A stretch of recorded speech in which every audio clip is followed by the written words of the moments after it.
ভাবুন তো, একটা দেয়াল যেটা হাজার হাজার কিলোমিটার লম্বা, যেটা বানাতে লেগেছিল শত শত বছর, আর যার নিচে চাপা পড়ে আছে লাখ লাখ মানুষের মৃত্যু। হ্যাঁ, এটাই চীনের মহাপ্রাচীর। কিন্তু প্রশ্ন হলো, কেন তৈরি করা হয়েছিল এই দেয়াল? এবং সত্যি কি এটা মহাকাশ থেকে দেখা যায়? চীনের মহাপ্রাচীর শুধু একটা দেওয়াল নয়, এটা মানব ইতিহাসের সবচাইতে বড় সামরিক প্রকল্প। প্রায় 21,000 কিলোমিটার দীর্ঘ এই দেয়াল তৈরি করা হয়েছিল শত্রুদের আক্রমণ ঠেকানোর জন্য। আজ আমরা জানব এই দেয়ালের ভয়ঙ্কর ইতিহাস, অজানা রহস্য এবং এমন কিছু সত্য যা শুনলে আপনি অবাক হয়ে যাবেন। খ্রিস্টপূর্ব 7ম শতাব্দীতে চীনের বিভিন্ন রাজ্যে নিজেদের রক্ষা করার জন্য ছোট ছোট দেওয়াল তৈরি করেছিল। কিন্তু পরে চীনের প্রথম সম্রাট কিং শি হুয়াং সব দেয়াল একত্রিত করার সিদ্ধান্ত নেন। তার উদ্দেশ্য ছিল এটাই, উত্তরের ভয়ঙ্কর যাযাবর জাতিদের আক্রমণ ঠেকানো। হাজার হাজার শ্রমিক, সৈন্য, কৃষক দিনরাত কাজ করেছে এই দেয়াল বানাতে।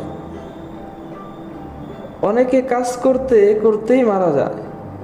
অনেকে বলে এই দেয়ালের নাকি লাখ লাখ মানুষের কবর আছে। এ কারণেই একে বলা হয় the longest cemetery of earth. ইতিহাসবিদদের মতে প্রায় 10 লাখেরও বেশি মানুষ এই দেয়াল নির্মাণের সময় মারা গিয়েছিল। ক্ষুধা, ক্লান্তি এবং নির্মম শ্রম ছিল তাদের প্রতিদিনের বাস্তবতা।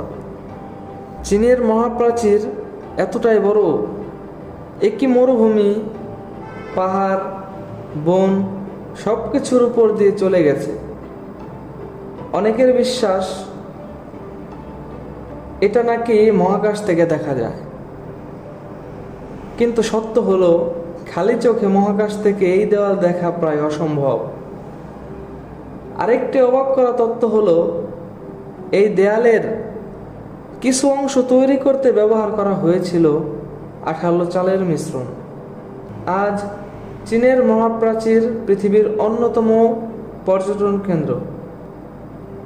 প্রতি বছর লাখ লাখ মানুষ এই অসাধারণ স্থাপত্য দেখতে আসে। 1987 সালে ইউনেস্কো এটাকে বিশ্ব ঐতিহ্য হিসেবে ঘোষণা করে। সময়ের সাথে সাথে এই দেওয়ালের অনেক অংশ ধ্বংস হয়ে যাচ্ছে। চীনের মহাপ্রাচীর শুধু ইট আর পাথরের দেওয়াল নয়, এটা মানুষের ভয়, ক্ষমতা, যুদ্ধ এবং বেঁচে থাকার ইতিহাস। হাজার বছর আগে মানুষরা যে স্বপ্ন আর ভয় নিয়ে এই দেওয়াল তৈরি করেছিল, আজও সেই গল্প বাতাসে ভেসে বেড়ায়। আপনি কি চান নির্চোখে দেখতে এই পৃথিবীর সবচেয়ে রহস্যময় দেওয়ালকে? কমেন্টে জানান। ভিডিওটি ভালো লাগলে লাইক দিন, আর ইতিহাসের এমন অজানা গল্প জানতে সাবস্ক্রাইব করুন আমাদের এই চ্যানেল।